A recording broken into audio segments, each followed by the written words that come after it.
Baiklah, pada kali ini kelompok kami akan membahas tentang pemeriksaan persediaan. Pertama-tama kita harus tahu apa itu persediaan. Menurut PSAK nomor 14, persediaan itu dibagi dalam 3 hal yang dikaitkan di dalamnya. Yang pastinya persediaan itu adalah aset. Nah, aset apa saja? Yang pertama, aset yang tersedia untuk dijual dalam kegiatan usaha. Aset dalam proses produksi untuk penjualan, dan yang terakhir yaitu aset dalam bentuk bahan atau perlengkapan atau supplies untuk digunakan dalam proses atau pemberian jasa. Dalam persediaan itu tersendiri ada 2 hal atau 2 nilai yang harus kita perhatikan, yaitu nilai realisasi neto dan nilai wajar. Nilai realisasi neto adalah estimasi harga jual dalam kegiatan usaha biasa dikurangi estimasi biaya penyelesaian dan estimasi biaya yang diperlukan untuk membuat penjualan. Selanjutnya yaitu nilai wajar. Nilai wajar adalah harga yang akan diterima untuk menjual suatu aset atau harga yang akan dibayar untuk mengalihkan suatu liabilitas dalam transaksi teratur antara pelaku pasar pada tanggal pengukuran. Dan nilai realisasi neto dan nilai wajar itu diperlukan untuk mengukur pada mana yang lebih rendah antara biaya perolehan dan nilai realisasi neto. Dan biaya persediaan terdiri dari seluruh biaya perolehan, biaya konvensi, dan biaya lain yang timbul sampai persediaan berada dalam kondisi dan lokasi saat ini. Selanjutnya yaitu karakteristik dari persediaan. Yang pertama, biasanya merupakan aset lancar atau current asset karena masa perputarannya biasanya kurang atau sama dengan 1 tahun, maka dari itu persediaan masuk ke dalam aset lancar. Yang kedua, persediaan merupakan jumlah yang besar, terutama dalam perusahaan dan industri. Dan yang terakhir, mempunyai pengaruh yang besar terhadap laporan posisi keuangan atau neraca dan perhitungan laba rugi, karena kesalahan dalam menentukan persediaan pada akhir periode akan mengakibatkan kesalahan dalam jumlah aset lancar dan total aset, beban pokok penjualan, laba kotor, dan laba bersih, tafsiran pajak penghasilan, pembagian dividen, dan laba rugi ditahan. Kesalahan-kesalahan tersebut akan terbawa ke laporan keuangan periode berikutnya. Selanjutnya yaitu contoh-contoh dari perkiraan-perkiraan yang bisa digolongkan ke persediaan. Yang pertama yaitu bahan baku atau raw materials. Kedua yaitu barang dalam proses atau work in process. Ketiga barang jadi atau finished goods. Keempat suku cadang atau spare parts. Dan kelima bahan pembantu seperti oli, bensin, solar. Dan yang keenam barang dalam perjalanan atau good in transit. Good in transit itu sendiri yaitu barang yang sudah dikirim oleh supplier tetapi belum sampai ke gudang perusahaan. Dan yang terakhir yaitu barang konsinyal. Apa sih barang konsinyal itu? Barang konsinyal atau consignment out yaitu barang perusahaan yang dititip jual pada perusahaan lain, atau bisa dibilang kayak barang-barang perusahaan kita yang dititip jual ke perusahaan lain. Atau sedangkan consignment in yaitu barang perusahaan lain yang dititip jual di perusahaan kita. Nah, ini tidak boleh dilaporkan atau dicatat sebagai persediaan perusahaan karena barang tersebut hanya berupa titipan saja. Baiklah teman-teman, di sini saya akan menjelaskan tentang tujuan dari audit persediaan. Dimana sebelumnya kita juga telah mengetahui di audit kas dasar kas, kita juga mengetahui apa tujuan dari audit kas dasar kas, audit piutang, kita juga mengetahui tujuan dari audit piutang tersebut. Nah, untuk yang pertama, tujuan dari audit persediaan ini adalah untuk mengetahui apakah terdapat internal control yang baik dari persediaan tersebut. Di mana internal control ini memiliki beberapa bagian. Yang pertama yaitu pemisahan tugas. Di mana pemisahan tugas di sini yaitu bagian gudang, bagian pembelian, bagian penerimaan, dan bagian akuntansi itu terpisah dan tidak digabungkan agar terdapat internal control yang baik. Yang kedua yaitu ada menggunakan nomor urut cetak yang berlaku di perusahaan supaya terdapat pengendalian internal yang memungkinkan bahwa nomor urut cetak ini sesuai dengan yang ada ada di perusahaan. Yang berikutnya yaitu untuk memeriksa apakah persediaan di neraca benar adanya atau ada pada neraca sesuai per tanggal neracanya. Yang ketiga yaitu untuk memeriksa apakah penilaian persediaan itu sesuai dengan standar akuntansi. Di standar akuntansi terdapat 3 metode persediaan. Yang pertama yaitu ada FIFO, dan average. Nah, di situ untuk tujuannya supaya terlihat apakah perusahaan menggunakan metode yang mana agar auditnya itu berjalan dengan lancar. Yang keempat yaitu untuk memeriksa sistem pencatatan persediaan apakah sesuai dengan standar akuntansi atau SAKATA. Di mana metode pencatatan itu terdapat 2, yaitu yang pertama ada perpetual dan fisikal. Di mana kalau untuk perpetual ini untuk jurnal pembeliannya itu ada persediaan atau utang pada kas. Sedangkan untuk fisikal itu ada persediaan utang pada kas. Nah, kalau saat penjualan itu yang akan membedakannya. Kalau untuk perpetual itu ada penjualan, di penjualan itu ada piutang atau kas dan penjualan di debitnya, dan juga ada akun harga pokok penjualan dan persediaan di kredit. Berikutnya kalau untuk fisikal itu atau piutang atau penjualan, jadi tidak dicatat harga pokok penjualannya. Nah, yang kelima yaitu untuk mengetahui apakah terdapat barang-barang yang rusak, bergerak lambat, dan ketinggalan mode sesuai dengan allowance yang cukup. Yang keenam yaitu untuk mengetahui apakah ada persediaan yang dijaminkan atau dikreditkan. Yang ketujuh yaitu untuk mengetahui apakah persediaan diasuransikan dan nilai pertanggungjawabannya apakah sudah cukup atau belum. Yang ketujuh yaitu untuk mengetahui apakah ada perjanjian pembelian atau penjualan persediaan yang mempunyai pengaruh yang besar terhadap laporan keuangan. Assalamualaikum warahmatullahi wabarakatuh. Perkenalkan, nama saya Ridho Markazoni dengan NIM 2201072031 dengan nomor absen 17. Menurut SAK Etap IAI 2009 nomor 124, entitas harus menilai pada setiap tanggal laporan apakah persediaan turun nilainya.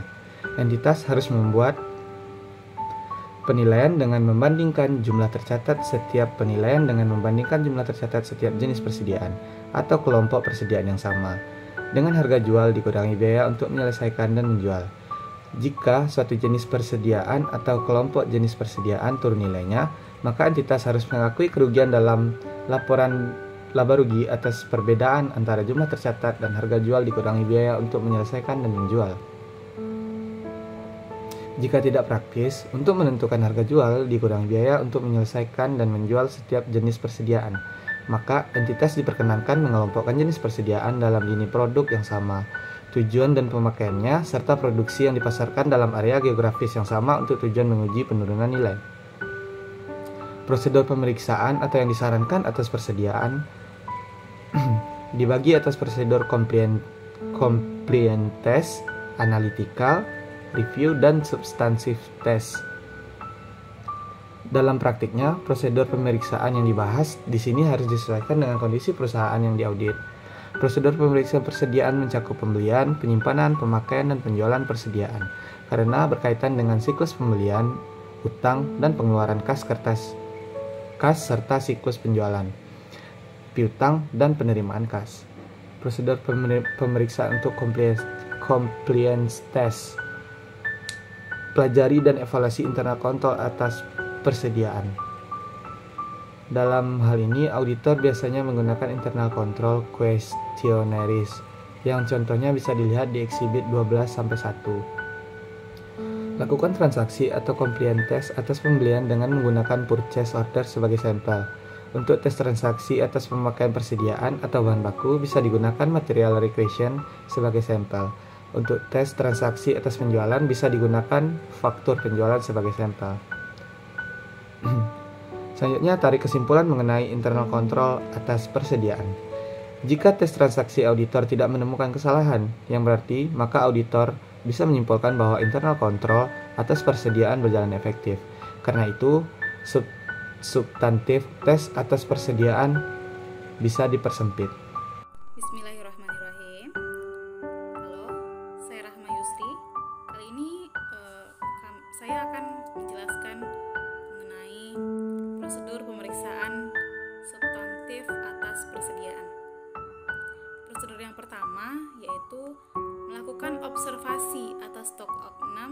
perhitungan fisik yang dilakukan oleh klien.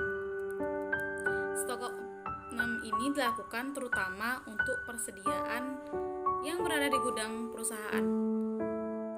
Untuk barang konsignan tidak material, cukup dikirim konfirmasi.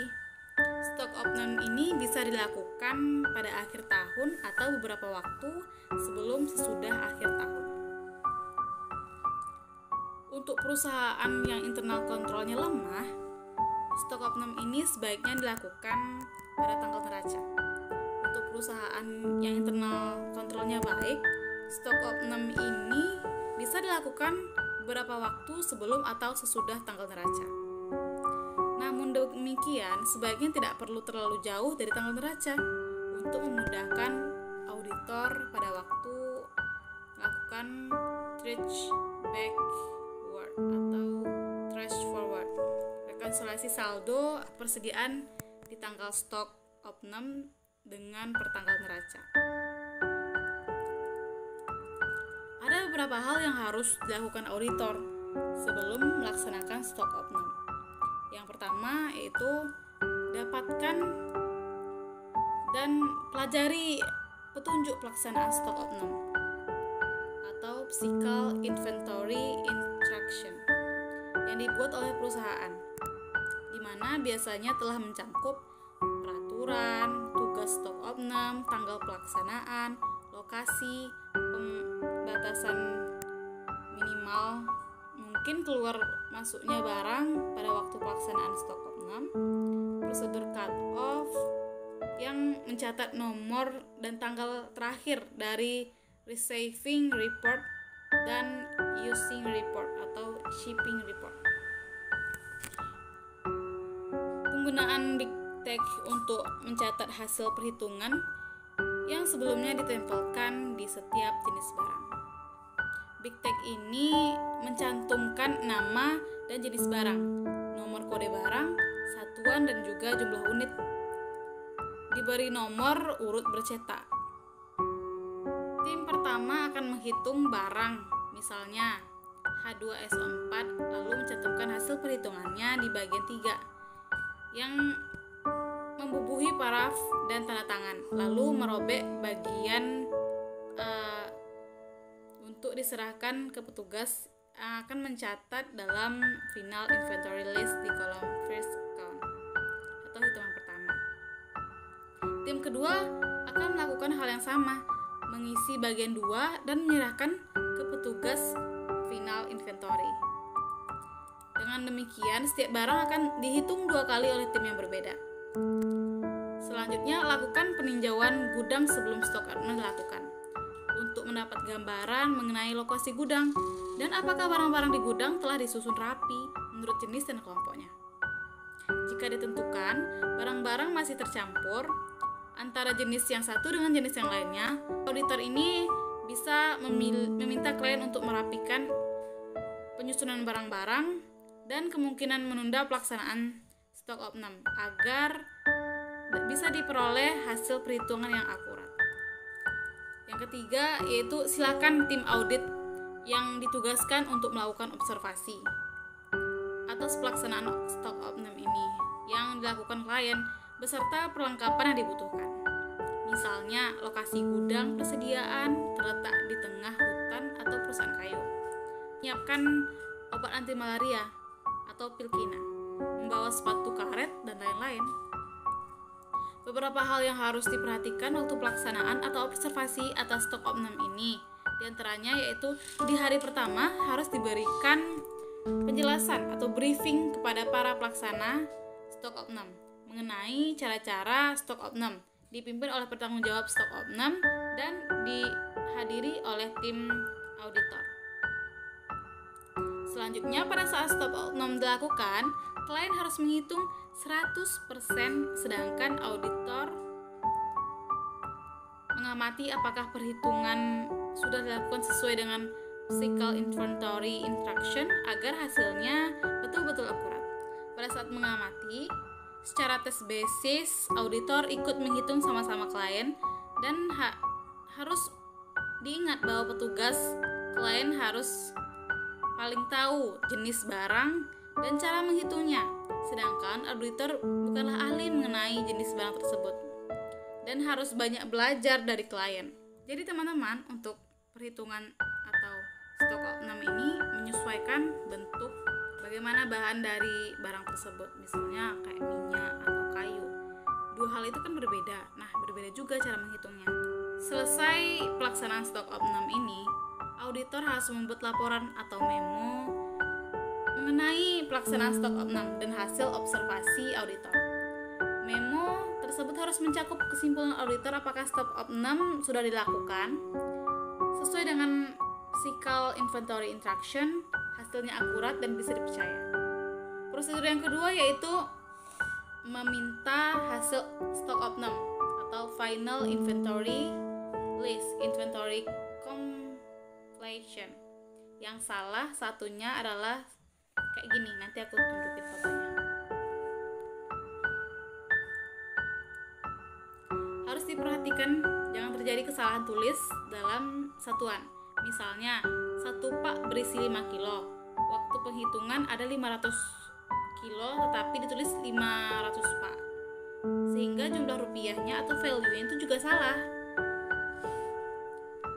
Prosedur yang harus dilakukan terhadap final inventory ini, yang pertama, cek mathematical accuracy-nya. Lalu cocokkan jumlah kolom, value, dan saldo menurut buku besar persediaan. Lalu cocokkan jumlah menurut kolom stock card dengan saldo menurut stock card atau test basis. Selanjutnya, bandingkan quantity per unit dengan jumlah menurut count sheet atau auditor yang bisa untuk barang yang ikut dihitung oleh auditor.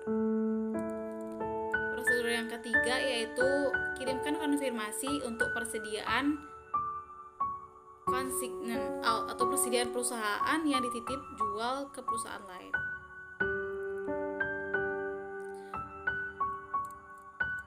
Biasanya barang dari konsinyasi ini jumlahnya tidak terlalu besar sehingga lebih praktis untuk mengirim konfirmasi dibanding jika auditor harus menghitungnya. Selain itu, auditor juga bisa memeriksa bukti pengirim barang konsinyasi ini. Untuk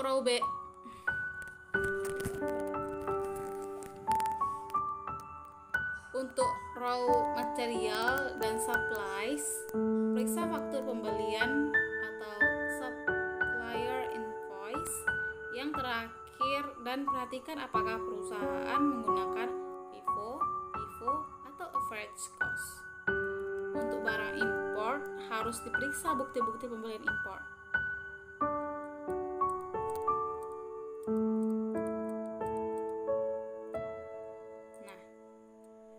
Diperhatikan bahwa pemotongan pajak atas import barang boleh dicatat sebagai bagian dari landed cost, tetapi harus dicatat sebagai pajak dibayar di muka atau prepaid tax.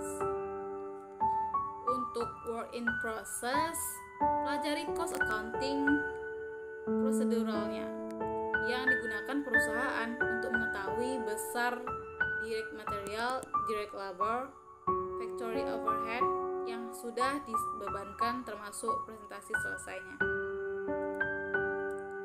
Jika digunakan proses costing, harus diperiksa bagaimana menentukan presentasi selesai dan nilai work in process-nya.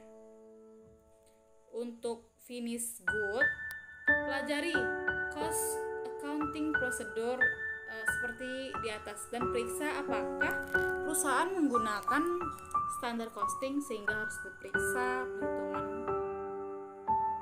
variance-nya. Jika ada variance, sebaiknya harus masuk harga pokok penjualan atau cost of goods sold, yaitu untuk persediaan yang sudah terjual. Lalu sebagian menambah atau mengurangi nilai persediaan tergantung dari favorable atau unfavorable, yaitu persediaan yang belum terjual. Selain harus memeriksa apakah unit price, harga perolehan per unit lebih rendah atau lebih tinggi dari market, atau net realizable value atau harga pasar.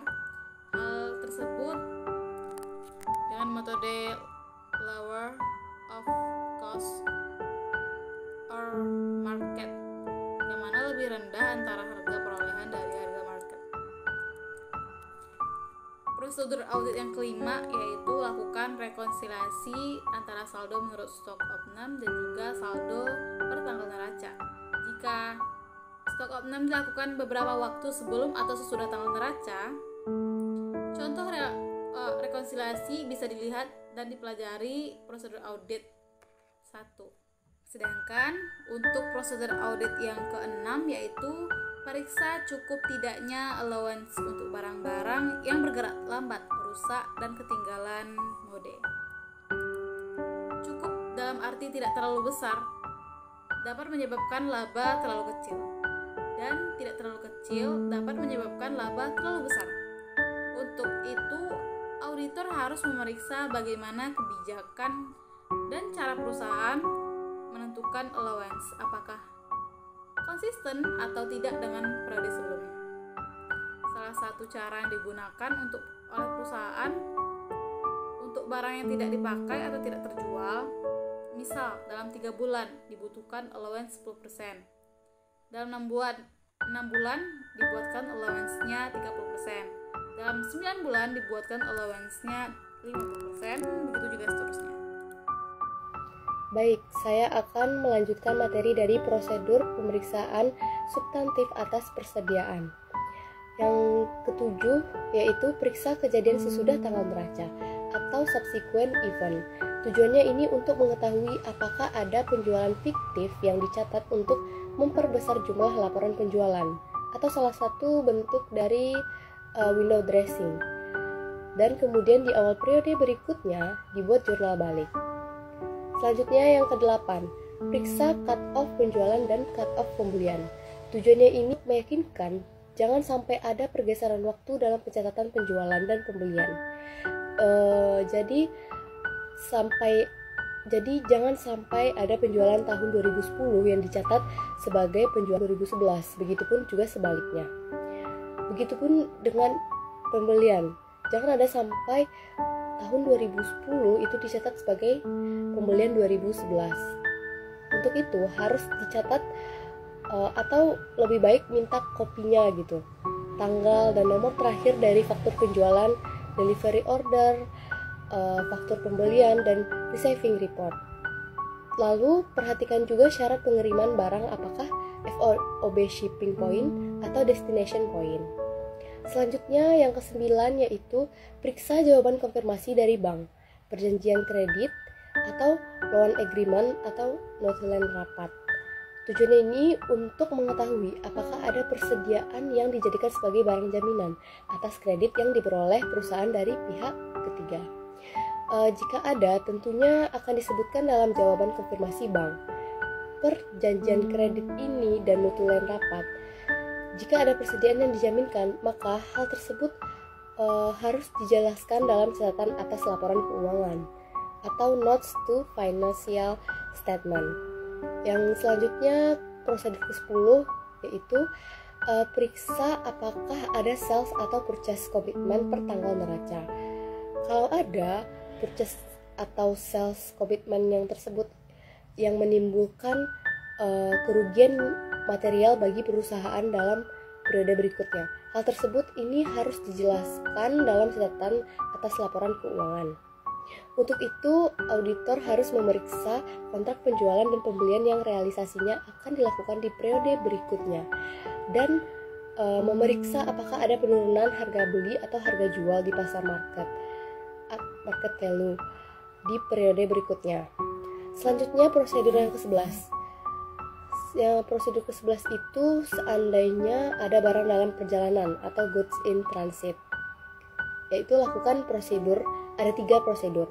Yang pertama, minta rincian good in transit per tanggal neraca.